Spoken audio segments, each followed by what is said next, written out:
मुख्यमंत्री युवा कार्य प्रशिक्षण योजनेअंतर्गत महापालिकेतील विविध 173 पदांवर युवकांना प्रशिक्षणाची संधी मिळणार आहे। ऑनलाईन अर्ज करण्याची मुदत दिनांक 22 ऑगस्ट आहे। शुक्रवारी सकाळी 11 वाजल्यापासून मिरजेतील बालगंधर्व नाट्यगृह येथे निवड मेळावा होणार आहे। युवकांना त्यांच्या शिक्षणानंतर प्रत्यक्ष कामाचे प्रशिक्षण मिळावे, त्यातून त्यांची नोकरी मिळवण्याची क्षमता वाढावी, यासाठी मुख्यमंत्री युवा कार्य प्रशिक्षण योजना सुरू करण्यात आली आहे। प्रशिक्षण कालावधी 6 महिन्यांसाठी आहे। 12वी पास प्रशिक्षणार्थींना दरमहा 6,000 रुपये, ITI पदविका प्राप्त प्रशिक्षणार्थींना 8,000 रुपये, पदवीधर आणि पदव्युत्तर असलेल्यांना 10,000 रुपये विद्यावेतन शासनाकडून मिळणार आहे।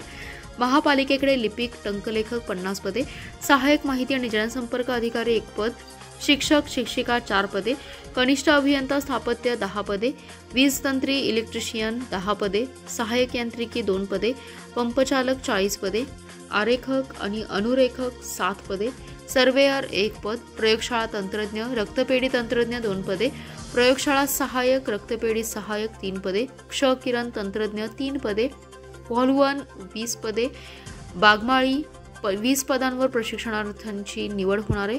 ऑनलाईन अर्ज करण्याची मुदत 22 ऑगस्ट आहे। प्रशिक्षणासाठी उमेदवारांनी ऑनलाईन नोंदणी करायची आहे। उमेदवाराने कौशल्य, रोजगार आणि उद्योजकता आयुक्तालयाच्या संकेतस्थळावर नोंदणी करून रोजगार नोंदणी क्रमांक प्राप्त करावयाचा आहे। प्रशिक्षणासाठी निवड मेळावा हा शुक्रवारी होणार आहे।